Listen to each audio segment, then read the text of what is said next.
ఈయన ఆర్టీఓ పేరేంది? అనంతరెడ్డి. కోదండ రెడ్డి నెంబర్ ఉందా?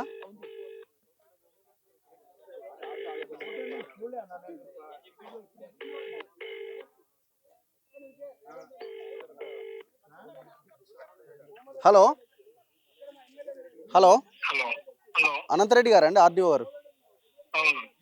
నమస్తే అండి, నా పేరు రఘు అండి, నేను జర్నలిస్ట్ మన తొలి వెలుగు ఛానల్ నుంచి మాట్లాడుతున్నా. చెప్పండి.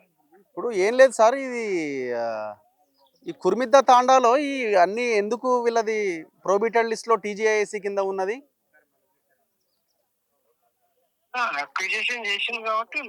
అక్విజిషన్ చేయలే కదా ఇంకా.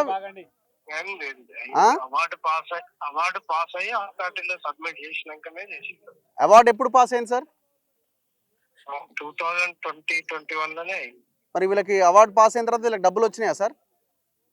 వాళ్ళు అథారిటీకి పోయి తీసుకోవాలి. ఎవరు తీసుకోవాలి అథారిటీకి పోయి?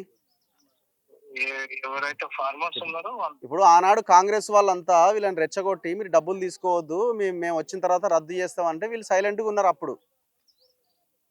ఇప్పుడు మీరు అది ఇప్పుడు ఆ వాళ్ళే ఇవాళ అధికారంలోకి వచ్చారు కదా. అది మీరు వాళ్ళని అడగాలి, నాకు అడిగితే. మరి మీరు ఎట్లా రోడ్డు మీదకి వచ్చి మీ భూములు ఎట్లా ఇవ్వాల్సిందే అని మీరు డైరెక్ట్ గా స్టేట్మెంట్స్ ఇస్తారు మీరు? రెడ్డి గారు, అనంతరెడ్డి గారు, మీరు స్టేట్మెంట్స్ ఇచ్చినారు, గ్రామస్తులు చెప్తున్నారు కదా. మీరు లోకల్కి వచ్చి మీ భూములు ఎట్లా అయ్యారో చూస్తామని చెప్పింది మీరే కదా సార్. అట్లా అనలేదు, అట్లా అన్నా అని ఎవరు అన్నారో గ్రామస్తులు అందరు చెప్తున్నారు. అనిపి అట్లా కాదండి, కాదు ఒక్క నిమిషము. లాస్ట్ మనిషితోటి నేను అట్లా అన్నా అని అనిపించండి. మీరు నా ముందు అన్నారా? అన్నాడా? పోలీసులు పెట్టి రాత్రి చేపిస్తాను 500 పోలీసులు తెచ్చాడు మొన్న. ఏం చేస్తారు అంటుండు అన్నారు కదా సార్. 100 మంది చెప్తున్నారు ఇక్కడ. అట్లా చేసేదంటే ఎప్పుడో అయ్యేది ఉండే, అది చేయలేదు, చెయ్యము అని నేను పర్సనల్ గా అంటే 1 కిలోమీటర్ వరకు ఎందుకు ఆగుతుంది? నేను ఎన్నిసార్లు వాళ్ళ ఊరికి పోయి వాళ్ళతో ఎందుకు మాట్లాడుతుంటే? మరి ఎందుకు కాదు సార్, ఇప్పుడు లాస్ట్ మీరు కంటే ముందు ఆయన కాదు మీకంటే ఎక్కడ చట్టం ఉంది? చట్ట ప్రకారం ఎక్కడ ఉంది సార్? ఇప్పుడు మీకంటే ముందు కాదు మీకంటే ముందున్న వెంకటాచారి కోర్టులో ఒప్పుకున్నాడు కదా.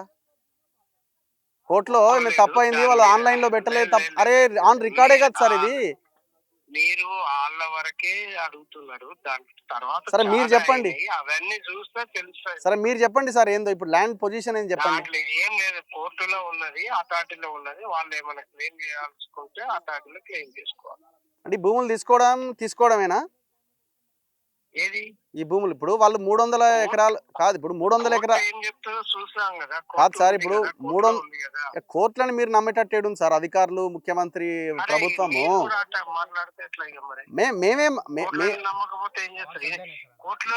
మేము నమ్ముతున్నాం కోట్లను, మీరు నమ్ముతలేరు.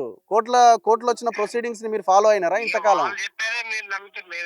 ఇప్పుడు అది కాదు సార్, ఇప్పుడు మొత్తం 300 చిల్లర ఉన్న ఎకరా కాదు. ఎవరు వీళ్ళు? వీళ్ళదే కదా వీళ్ళే కదా, మొత్తం ప్రజలదే కదా. ఇప్పుడు ప్రభుత్వం అంటే ప్రజలే కదా.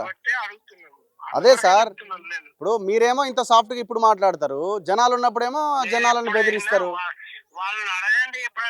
వాళ్ళే చెప్తున్నారు మీ గురించి, మళ్ళీ మీరు అట్లే చెప్తే ఎట్లా? అందరు చెప్తున్నారు వీడ, మొత్తం అందరు చెప్తున్నారు. 500 మంది పోలీసులు సేవలని ఇష్టం ఉన్నది ఇక్కడ. సందర్భం ఉన్నది ఇక్కడ. ఎవరైనా పెళ్లిలు అవుతున్నాయా, లగ్గాలు అవుతున్నాయి. సార్ కాదు, ఇప్పుడు కోర్టులో ఉన్నప్పుడు మరి మీరు ఎట్లా సాఫ్ చేసిరు సార్? అదే సాఫ్ చేయలేదండి, ఓన్లీ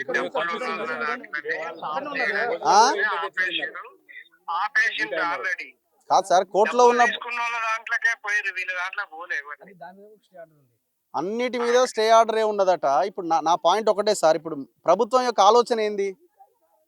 డబ్బులు తీసుకున్న వాళ్ళది కూడా తీసుకోవద్దని అని చెప్పవాలండి. అది కూడా ప్రభుత్వం ఆలోచన ఏంది సార్? ఇప్పుడు ప్రభుత్వం 330 డబ్బులు తీసుకున్న ఫార్మర్స్ కూడా తీసుకోవద్దని వాళ్ళని చెప్పవాలండి. అక్కడ కూడా పోవాలి. ఇప్పుడు డబ్బులు 330 ఎకరాలకి డబ్బులు తీసుకున్నారా?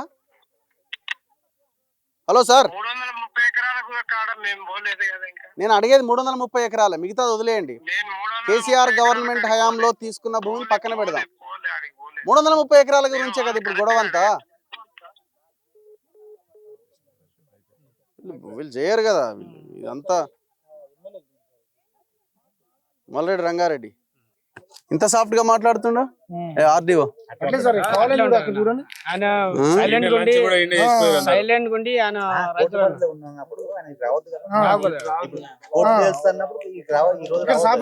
ఏం చేస్తారు చూద్దాం అన్న కాడికి వచ్చిర్రు ఆ రోజు అంతే.